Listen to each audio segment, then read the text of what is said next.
चलिए बच्चों, तो हम लोग पढ़ रहे हैं डिग्री ऑफ अनसैचुरेशन। ठीक है, डिग्री ऑफ अनसैचुरेशन को हाइड्रोजन डेफिशिएंसी इंडेक्स भी कहते हैं। डिग्री ऑफ अनसैचुरेशन को क्या कहते हैं? हाइड्रोजन डेफिशिएंसी इंडेक्स, मतलब शॉर्ट में आप इसको HDI भी बोल सकते हो। डिग्री ऑफ अनसैचुरेशन को शॉर्ट में क्या बोलते हैं? DU। ठीक है, या फिर हाइड्रोजन डेफिशिएंसी इंडेक्स HDI, या फिर इसी को ना डबल बॉन्ड इक्विवेलेंट भी कहते हैं, डबल बॉन्ड इक्विवेलेंट। ठीक है, चलिए क्या होता है डिग्री ऑफ अनसैचुरेशन, हम इसका डेफिनेशन देखते हैं। तो पहले सुनेंगे ना, आपको डिग्री ऑफ अनसैचुरेशन में एक टर्मिनोलॉजी आपको दिखाई दे रही है, अनसैचुरेशन। तो अनसैचुरेशन समझना थोड़ा सा। ठीक है, अनसैचुरेशन, तो अनसैचुरेशन मतलब कोई कंपाउंड जैसे अनसैचुरेटेड है, लाइक क्या बेटा, CH3CH डबल बॉन्ड CH2, ये अनसैचुरेटेड कंपाउंड है। और अगर ये अनसैचुरेटेड कंपाउंड है तो इसको मैं क्या करने वाला हूँ? सैचुरेटेड कंपाउंड में बदलने वाला हूँ। जैसे ये एक अनसैचुरेटेड है, या अगर मैं कहूँ ये अनसैचुरेटेड कंपाउंड है, ठीक है ना, अगर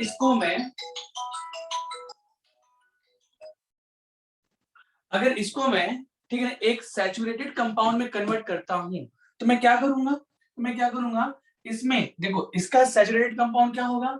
इसका सैचुरेटेड कंपाउंड होगा CH3CH2। CH3 तीन कार्बन का सैचुरेटेड कंपाउंड ये होगा। या इसका अगर मैं सैचुरेटेड कंपाउंड बोलूं, इसको अगर तोड़ दूंगा मैं, ठीक है ना, मतलब पाई बॉन्ड को कन्वर्ट करता हूँ सिंगल बॉन्ड में, तो मुझे क्या करना पड़ेगा? इधर भी एक H, इधर भी एक H दूंगा, मतलब इसका सैचुरेटेड कंपाउंड क्या होगा? ये होगा। तो मैंने किया क्या है यहाँ पर, आप देख पा रहे हैं, मैंने किया क्या है? मैंने यहाँ पर ये किया है कि अनसैचुरेटेड कंपाउंड को मैं सैचुरेटेड कंपाउंड में कन्वर्ट कर रहा हूँ। कैसे?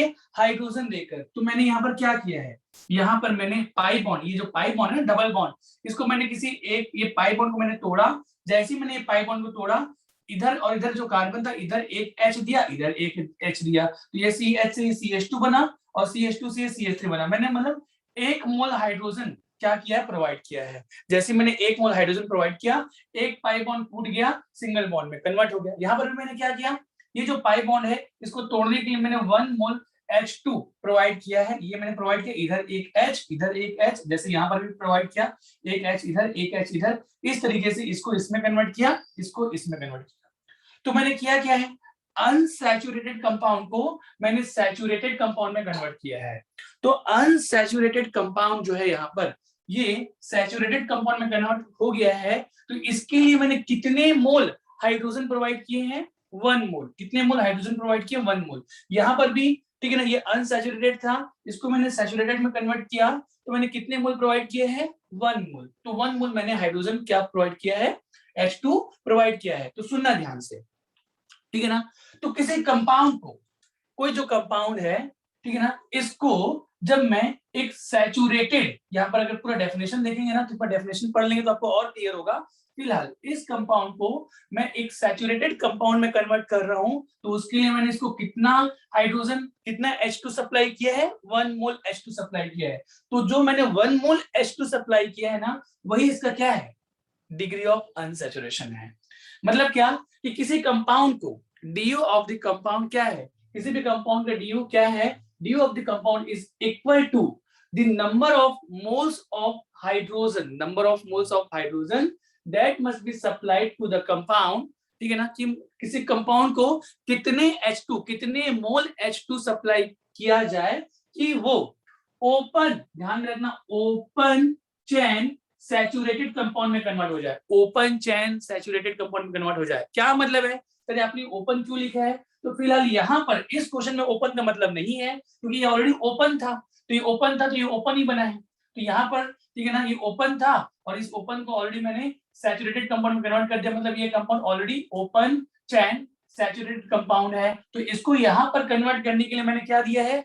1 मोल H2 दिया है, 1 मोल H2। तो 1 मोल H2 दिया, इसका मतलब है कि इस कंपाउंड का डिग्री ऑफ अनसैचुरेशन कितना है? 1।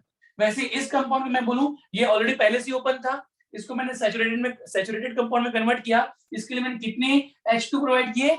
1 मोल H2। तो इस कंपाउंड को, इस या कोई भी कंपाउंड, किसी भी कंपाउंड को कितने मोल H2 दिए जाएं कि वो ओपन सैचुरेटेड कंपाउंड में कन्वर्ट हो जाए, वही उसकी क्या है? डिग्री ऑफ अनसैचुरेशन है। तो यहाँ पे इन दोनों ही केस में क्या है? डिग्री ऑफ अनसैचुरेशन 1 है, राइट। अब देखते हैं, सुनना इसको थोड़ा सा, इसको डीपली बनना समझते हैं। अभी इसको नोट कर लिए होंगे तो मैं मिटाने जा रहा हूँ, ठीक है। सुनना मेरी बात ध्यान से।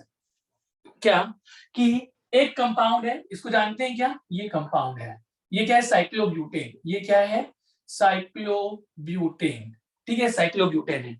साइक्लोब्यूटेन जानते हैं, ये मैं इसके बारे में पूछना चाहूंगा, ये कंपाउंड सैचुरेटेड है कि अनसैचुरेटेड है?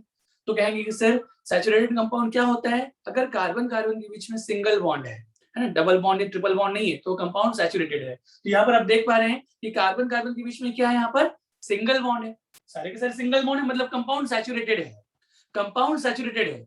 मुझे बताओ ये कंपाउंड सैचुरेटेड है तो क्या इसमें डिग्री ऑफ अनसैचुरेशन है क्या? आप कहेंगे सर सैचुरेटेड है तो डिग्री ऑफ अनसैचुरेशन कैसे होगा? लेकिन यहीं पे ये बात है, ये कंपाउंड सैचुरेटेड होते हुए भी इसमें डिग्री ऑफ अनसैचुरेशन प्रेजेंट है। अब वो कैसे, तो एक बार फिर से डेफिनेशन पढ़ें। किसी भी कंपाउंड का डीयू क्या बताता है कि किसी कंपाउंड को कितने मोल H2 प्रोवाइड करें कि वो ओपन चेन सैचुरेटेड में कन्वर्ट हो जाए। तो ये कंपाउंड सैचुरेटेड तो है पर ये ओपन नहीं है, ये क्लोज है, और हमको क्या करना है, ओपन चेन सैचुरेटेड कंपाउंड में कन्वर्ट करना है। तो अगर इसको मैं 4 कार्बन का ओपन में कन्वर्ट करता हूं, इसको पूरा लिखो CH3 CH2 CH2 CH3, तो मुझे क्या करना होगा, इसको भी पूरा लिख लो CH2 CH2 CH2 CH2, तो मुझे क्या करना होगा, कहीं ना कहीं से एक बॉन्ड तोड़ना होगा। तो जैसे मैं एक बॉन्ड तोड़ूंगा, जैसे मैं ये एक बॉन्ड तोड़ूंगा तो मैं क्या करूंगा, एक H इधर दूंगा, एक H इधर, तो ये बन जाएगा CH3, इधर भी बन जाएगा CH3, मतलब CH3 CH2 CH2 CH3। तो मुझे बताओ इस सैचुरेटेड क्लोज कंपाउंड को मैंने ओपन चेन सैचुरेटेड कंपाउंड में कन्वर्ट करने के लिए कितने मोल H2 दिए, तो 1 मोल H2 दिए। तो 1 मोल H2 दिया, इसका मतलब है कि इसमें भी डिग्री ऑफ अनसैचुरेशन प्रेजेंट है, और वो कितना है, 1। मतलब इसमें भी DU क्या है, 1, इसमें भी क्या है, DU1, इसमें भी क्या है, DU1। तो अब मेरी बात सुनना ध्यान से ना, यहां से ये आपको डबल बॉन्ड इक्विवेलेंट, मतलब ये जो नाम है ना, इसका डेफिनेशन आपको पता चल जाएगा कि यहाँ पर इस एक रिंग, यहाँ पर तो कोई पाई बॉन्ड नहीं था, यहाँ पर एक रिंग है, तो एक रिंग का DU, किसी एक रिंग का, किसी एक क्लोज कंपाउंड का DU एक डबल बॉन्ड मतलब एक पाई बॉन्ड समझ सकते हो, एक डबल बॉन्ड के DU के इक्विवेलेंट है। एक रिंग का DU डिग्री ऑफ अनसैचुरेशन, इसका डिग्री ऑफ अनसैचुरेशन कितना है, 1, इसका डिग्री ऑफ अनसैचुरेशन कितना, डबल बॉन्ड है तो 1, इसमें डबल बॉन्ड है तो डिग्री ऑफ अनसैचुरेशन कितना है, 1। तो एक रिंग का DU एक डबल बॉन्ड के DU के इक्विवेलेंट है, दोनों का DU क्या है, 1, या इसके साथ लेके दोनों का DU 1, तो इसलिए इसको बोलते हैं डबल बॉन्ड इक्विवेलेंट या हाइड्रोजन डेफिशिएंसी इंडेक्स। ये डेफिनेशन भी आपको समझ में आ गया होगा। हाइड्रोजन डेफिशिएंसी इंडेक्स मतलब क्या, कि किसी कंपाउंड में कितने हाइड्रोजन की डेफिशिएंसी है कि वो ओपन सैचुरेटेड कंपाउंड में कन्वर्ट हो जाए। तो इसमें 1 मोल हाइड्रोजन की डेफिशिएंसी है, इसमें भी 1 मोल हाइड्रोजन की डेफिशिएंसी है, इसमें भी 1 मोल हाइड्रोजन की डेफिशिएंसी है। तो जितने मोल हाइड्रोजन की डेफिशिएंसी होगी, ताकि उसको देकर हम लोग ओपन चेन सैचुरेटेड कंपाउंड में कन्वर्ट कर सके, वही उसकी क्या होती है, हाइड्रोजन डेफिशिएंसी इंडेक्स है, या डिग्री ऑफ अनसैचुरेशन है, या डबल बॉन्ड इक्विवेलेंट है। तो इससे क्वेश्चन जो है पूछने के चांसेस कम है, लेकिन इनका एप्लीकेशन को यूज किया जाता है। कैसे यूज किया जाता है तो वो हम लोग आपको बताएंगे थोड़ी देर बाद। अभी जस्ट सुने पहले, तो इतना नोट कर लिए, तो इसमें थोड़ा सा हम लोग आगे बढ़ते हैं।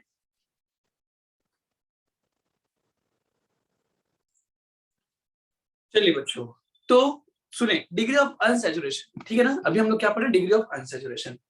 तो अब मैं 2-4 एग्जांपल देता हूं और आपसे पूछूंगा कि किसी कंपाउंड का DU क्या है, ठीक है ना। तो जैसे मैं अभी स्ट्रक्चर दे रहा हूं, जैसे ये है CH3CH डबल बॉन्ड CH और ये हो जाएगा CH3। तो आप इसको देख के बता रहे सर इसमें एक पाई बॉन्ड है, तो पाई बॉन्ड को ब्रेक करने के लिए, मतलब इसको जब मैं इसमें कन्वर्ट करूंगा, ये ओपन तो ऑलरेडी है ही, ठीक है, ये ओपन तो ऑलरेडी है ही, तो इसको इसमें कन्वर्ट करने के लिए हम क्या कर रहे हैं, 1 मोल H2 प्रोवाइड कर रहे हैं, मतलब 1 मोल H2 प्रोवाइड कर रहे हैं। इसका मतलब क्या कि इस कंपाउंड का DU क्या है, 1 है, ठीक है ना। अगर मैं कहूं कि बेटा इस कंपाउंड का DU बताओ, इस कंपाउंड का DU बताओ, तो सर ये रिंग है, ये रिंग है, इसको रिंग को तोड़ेंगे, रिंग को तोड़ के जब मैं इसको ओपन चेन में कन्वर्ट करूंगा, कितने कार्बन का, 5, 1 2 3 4 5 कार्बन का। तो इसके लिए मुझे क्या करना पड़ेगा सर, मुझे यहाँ पर 1 मोल H2 प्रोवाइड करना पड़ेगा। इसका मतलब है कि इसका भी DU क्या है, 1 है। तो आप देख पा रहे हैं ना, एक डबल बॉन्ड और एक रिंग का DU क्या है, बराबर है।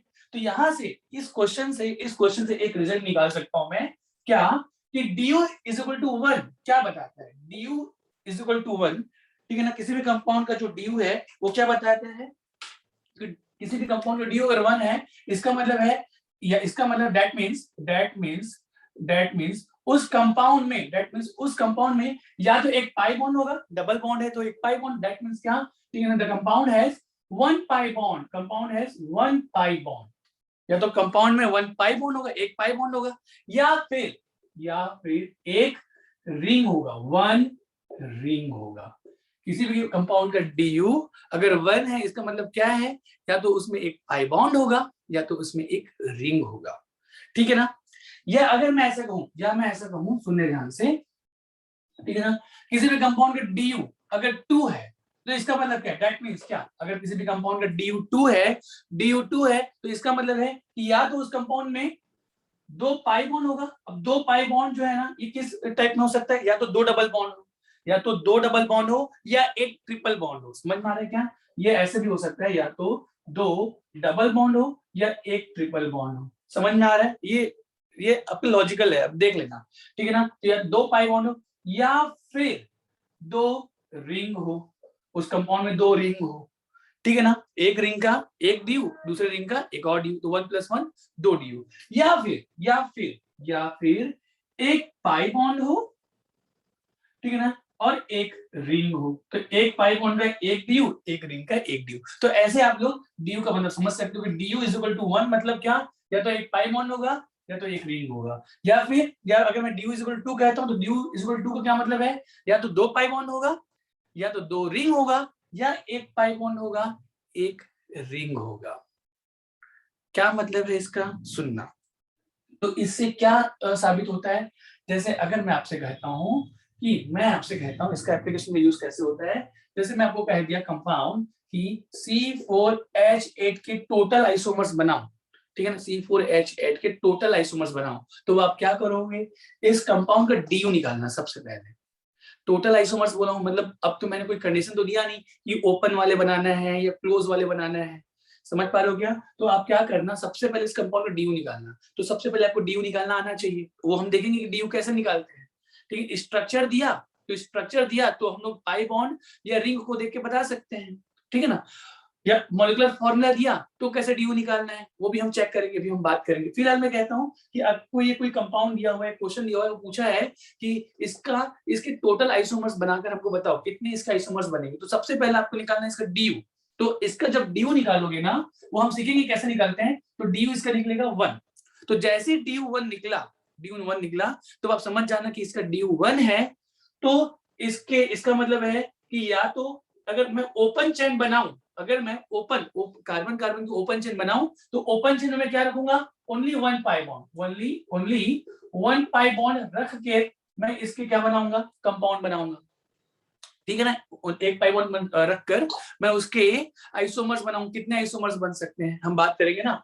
और या फिर अगर मैं ओपन नहीं बनाता हूं, मैं क्लोज बनाता हूं, तो क्लोज बनाता हूं मतलब एक रिंग बन गया, तो यहाँ पर कोई भी पाई बॉन्ड आपको नहीं लगानी, नो पाई बॉन्ड। समझ में आ रहा है क्या, देखो समझना कैसे। मैं अगर कहता हूं कि C4H8 के ऑल पॉसिबल आइसोमर्स बनाओ, तो आप क्या करोगे, C4H8 तो सबसे पहले आप ओपन बनाना, तो जैसे ओपन बनाओगे तो क्या करोगे, 4 कार्बन है, 1 2 3 4, ये ऐसा हो गया। और तो अगर ओपन बनाओगे तो एक पाई बॉन्ड रखना, तो एक पाई बॉन्ड आप यहाँ पे रख सकते हो, तो पहला आइसोमर्स ये हो गया। दूसरा आइसोमर्स क्या हो गया, 1 2 3 4, तो पाई बॉन्ड अब यहाँ पे रखा, अब इसको यहाँ पे रख देना, ये ऐसा। तीसरा आइसोमर्स देखते हैं, 1 2 3 4, पाई बॉन्ड आपने पहले इस टर्म रखा था, अब यहाँ पर रखा था इसमें, अब यहाँ पर रख के देखो, तो जैसे आपने यहाँ पर रखा, ये और ये दोनों आइडेंटिकल है, मतलब तीसरा आइसोमर्स ओपन वाले में नहीं बनेगा, सिर्फ दो ही आइसोमर्स बनेंगे। आप चेक कर लो कि आइडेंटिकल है कि नहीं, आप इसका नाम चेक करो, इसका नाम चेक करो, दोनों का नाम सेम आएगा। 1 ब्यूटीन ये भी है, 1 ब्यूटीन ये भी, मतलब यहाँ पर 3 आइसोमर्स इसके नहीं बनेंगे, कितने आइसोमर्स बनेंगे इसके, 2, तो ओपन भी कितने बन गए, 2। अब आप एक क्लोज का भी बना लो, क्योंकि क्लोज का आप देखो कि इसमें क्लोज में कितने बनेंगे, तो अगर आप क्लोज बनाते हो तो वहां पर पाई बॉन्ड नहीं रखना है, तो आप काम करो, सबसे पहले 4 कार्बन का क्लोज बना दो, ये 4 कार्बन का क्लोज, एक आइसोमर्स बन गया नंबर 1 क्लोज में, ठीक है ना। अब देखना इसका मॉलिक्यूलर फार्मूला C4H8 ही आएगा, इसका भी मॉलिक्यूलर फार्मूला C4H8, इसका भी मॉलिक्यूलर फार्मूला C4H8, राइट। तो एक आइसोमर्स ये बन गया। दूसरा भैया क्लोज चेन 3 कार्बन के भी तो बन सकता है, मिनिमम 3 कार्बन चाहिए और एक कार्बन बाहर रख दो ऐसा, तो एक आइसोमर्स ये हो गया, एक आइसोमर्स ये हो गया। तो मतलब क्लोज के 2 स्ट्रक्चर बन गए, ओपन के 2 स्ट्रक्चर बन गए, टोटल कितने बन गए 4, इसके भी 2 और इसके भी 2, टोटल 4। मतलब C4H8 के टोटल पॉसिबल है ना structural isomers, total possible structural, stereo नहीं, स्टीरियो का एक्सेप्ट करके मैं बोल रहा हूँ, क्वेश्चन अगर पूछता तो स्ट्रक्चरल पूछेगा या तो स्टीरियो, तो टोटल स्ट्रक्चरल आइसोमर्स जो है किसके C4H8 के कितने हैं 4, 2 और 2 4। तो ऐसे जो है आपको DU हेल्प करता है किसी भी कंपाउंड के आइसोमर्स बनाने में। अगर आपको इसका DU पता है तो DU पता है तो आपको ओपन बनाना है, तो आप लोग देखो अगर DU 1 है तो ओपन में एक पाई बॉन्ड रख लेना है, ठीक है, और अगर क्लोज है तो उसमें कोई पाई बॉन्ड नहीं रखना। तो सबसे पहले आप लोग DU निकाल लो और DU निकालने के बाद आइसोमर्स बनाना आसान हो जाता है। अगर किसी भी कंपाउंड का DU2 निकल गया तो DU2 निकलने, ये क्वेश्चन थोड़ा टफ हो जाता है, ऐसे जनरली नहीं दिया जाता ये क्वेश्चन। DU2 अगर है तो ऑल पॉसिबल आइसोमर्स नहीं देगा, ठीक है ना। तो जैसे DU2 है, लेकिन हम फिर भी हम बात कर लेते हैं। अगर DU2 है इसका क्या मतलब हुआ, इसका मतलब ये हुआ कि किसी भी कंपाउंड में, ठीक है ना, जैसे अगर ओपन रख रहे हो तो 2 पाई बॉन्ड रखोगे, ठीक है ना, और अगर क्लोज रखोगे तो 2 रिंग रखोगे, और या फिर ओपन और क्लोज दोनों रखना है तो एक पाई बॉन्ड रखोगे, एक रिंग रखोगे। समझ में आ रहा है क्या? तो ये आपको एक क्या देता है, एक लॉजिक देता है कि आपको कैसे आइसोमर्स बनाने हैं, ठीक है। तो ये मैं आपको बताना चाह रहा था DU के तरीके से। अच्छा, अभी अब काम के बाद, दूसरे काम के बाद क्या, कि DU कैसे निकालते हैं, किसी भी कंपाउंड का DU कैसे निकालते हैं। तो DU निकालने के लिए सबसे पहले देखो, या तो आपको स्ट्रक्चर देगा, ठीक है ना, या तो आपको स्ट्रक्चर गिवन होगा। नंबर 1 स्ट्रक्चर गिवन है, तो स्ट्रक्चर गिवन है, अगर आपको स्ट्रक्चर दे के रखा हुआ है, ठीक है, तो स्ट्रक्चर दे के रखा हुआ है तो आप कैसे निकालोगे DU। तो उसके लिए DU निकालने के DU के तो आप क्या देखना, number of pi bond count कर लेना कि कितने नंबर ऑफ पाई बॉन्ड है, ठीक है, जितने किसी के बीच हो। देखना, आपको एक बात बताना चाहता हूँ ना, CH3 CH double bond CH2, यहाँ पर DU कितना, एक पाई बॉन्ड, मतलब DU इज इक्वल टू 1। ये कंपाउंड क्या है, ये कंपाउंड अनसैचुरेटेड है, ये कंपाउंड क्या है, अनसैचुरेटेड है, अनसैचुरेटेड। इसका DU कितना है, आपने डबल बॉन्ड देखा, DU इज इक्वल टू 1। इस कंपाउंड के बारे में बात बताओ मुझे, इस कंपाउंड के बारे में। तो ये कंपाउंड सैचुरेटेड है क्या, पहले बताना, ये कंपाउंड सैचुरेटेड है क्या अनसैचुरेटेड है। तो ये कंपाउंड सैचुरेटेड है। देखो कार्बन कार्बन सिंगल बॉन्ड है, हम कैसे चेक करते हैं कंपाउंड सैचुरेटेड है कि अनसैचुरेटेड है। अगर कार्बन कार्बन के बीच में सिंगल बॉन्ड है, कार्बन कार्बन के बीच में, तो वो कंपाउंड सैचुरेटेड होता है। यहाँ पर कार्बन कार्बन के बीच में सिंगल बॉन्ड है, ठीक है ना, और डबल बॉन्ड किसके किसके बीच में, कार्बन और ऑक्सीजन के बीच में, ठीक है ना। तो यहाँ पर कार्बन और ऑक्सीजन के बीच में नहीं देखते सैचुरेशन या अनसैचुरेशन। सैचुरेशन कंपाउंड की जो कंपाउंड सैचुरेटेड है या अनसैचुरेटेड है, उसके लिए जो पाई बॉन्ड जो देखा जाता है वो कार्बन कार्बन के बीच में देखा जाता है। तो वैसे तो ये कंपाउंड क्या है, सैचुरेटेड है, लेकिन इस कंपाउंड में, ये कंपाउंड सैचुरेटेड होते हुए भी इसमें डिग्री ऑफ अनसैचुरेशन प्रेजेंट है, ठीक है ना। कैसे, पाई बॉन्ड दिख रहा है, अगर पाई बॉन्ड दिख रहा है इसका मतलब है कि डिग्री ऑफ अनसैचुरेशन प्रेजेंट है, मतलब सैचुरेटेड कंपाउंड में भी डिग्री ऑफ अनसैचुरेशन प्रेजेंट होता है। ये क्वेश्चन बना हुआ है, आया हुआ है। जरूरी नहीं कि अनसैचुरेटेड कंपाउंड में ही डिग्री ऑफ अनसैचुरेशन होगा, सैचुरेटेड कंपाउंड में भी डिग्री ऑफ अनसैचुरेशन प्रेजेंट होता है, प्लीज कीप इन माइंड। जैसे कि एक एग्जांपल आपके सामने ही था, ये वाला, ये भी तो कंपाउंड सैचुरेटेड है, ये भी तो कंपाउंड क्या है, सैचुरेटेड है, लेकिन ये सैचुरेटेड होते हुए भी इसमें क्या था, डिग्री ऑफ अनसैचुरेशन प्रेजेंट था। तो सुनना मेरी बात, अगर आपको स्ट्रक्चर गिवन है तो नंबर ऑफ पाई बॉन्ड देखो, इसमें एक है तो DU1, इसमें पाई बॉन्ड एक है तो DU1, इसमें एक रिंग है, ठीक है ना, तो DU1। तो आप कैसे स्ट्रक्चर देके बता सकते हो कि DU कितना होगा, तो या तो आप देखना नंबर ऑफ पाई बॉन्ड देख लेना, या फिर और लिखना नीचे, यहाँ पर स्पेस नहीं, इसको मैं मिटा रहा हूँ, ठीक है ना, इसको मैं मिटा रहा हूँ। तो DU कैसे निकालोगे, या तो आप नंबर ऑफ पाई बॉन्ड देख लेंगे, ठीक है ना, या फिर आप देख लेना नंबर ऑफ रिंग देखना है, नंबर ऑफ रिंग कितना है, या फिर number of pi plus number of ring, ये भी मतलब अगर उसमें पाई और रिंग दोनों है तो दोनों जोड़ लेना। तो इस तरीके से आप क्या कर सकते हो, DU निकाल सकते हो। फॉर एग्जांपल जैसे मैं पूछता हूँ क्वेश्चन, मैं पूछता हूँ CH3CH डबल बॉन्ड CH और CH2 इसका DU कितना होगा, तो DU कितना होगा सर, इसमें एक पाई बॉन्ड है एक रिंग है, DU इक्वल टू 2, कहानी खत्म। तो ऐसे कई सारे क्वेश्चन बनते हैं। जैसे मैं बेंजीन का पूछता हूँ, बेंजीन ये बेंजीन है ना, बेंजीन, ये बेंजीन, जानते हैं इसमें डी कितना है, इसका डी कितना होगा, तो आप देख रहे हैं नंबर ऑफ पाई बॉन्ड कितना है 3, तो पाई बॉन्ड के हिसाब से डी 3 हो गया, और एक रिंग के हिसाब से एक डी और, तो D is equal to 3 + 1, total कितना हो गया 4, तो इसका डी कितना है बेंजीन का 4। समझ में आ रहा है, 3 पाई बॉन्ड के लिए 3 डी, एक रिंग के लिए एक D, D is equal to, तो ऐसे किसी भी कंपाउंड का डी आप निकाल सकते हो, उसमें नंबर ऑफ पाई बॉन्ड देख लेना, नंबर ऑफ रिंग देख लेना, pi bond plus number of ring, इस तरीके से किसी भी कंपाउंड का डी निकल जाएगा। तो एक तो तरीका हो गया क्या कि अगर स्ट्रक्चर गिवन होगा तो हम ऐसे डी निकाल ले। दूसरा तरीका क्या, अगर आपको स्ट्रक्चर ना देके मॉलिक्यूलर फॉर्मूला दिया हुआ है, मॉलिक्यूलर फॉर्मूला दिया हुआ है, तो मॉलिक्यूलर फॉर्मूला देख के डी आप कैसे निकालें, तो उसके लिए एक फॉर्मूला है, इसको आपको याद करना पड़ेगा। तो वो फॉर्मूला क्या है, वो फॉर्मूला होता है C D is equal to C plus 1, ठीक है ना, C D is equal to C plus 1 minus H plus X minus N divided by 2, ये होता है फॉर्मूला, इसको आप लोग याद रख लेंगे। समझ पा रहे हैं क्या, देखना इसमें C क्या है, तो ये है नंबर ऑफ कार्बन, ठीक है ना, ये तो 1 तो 1 ही रहेगा, ठीक है ना, ये तो कांस्टेंट है। H क्या है, ये नंबर ऑफ हाइड्रोजन, जितने हाइड्रोजन है वो काउंट कर लेना। X क्या है, ये बताते हैं number of halogen, number of halogens, जो फ्लोरीन अगर है तो कितने हैं, क्लोरीन है तो कितने हैं। N क्या बता रहे हैं, N ये बता रहे हैं number of nitrogen, number of nitrogen, ठीक है।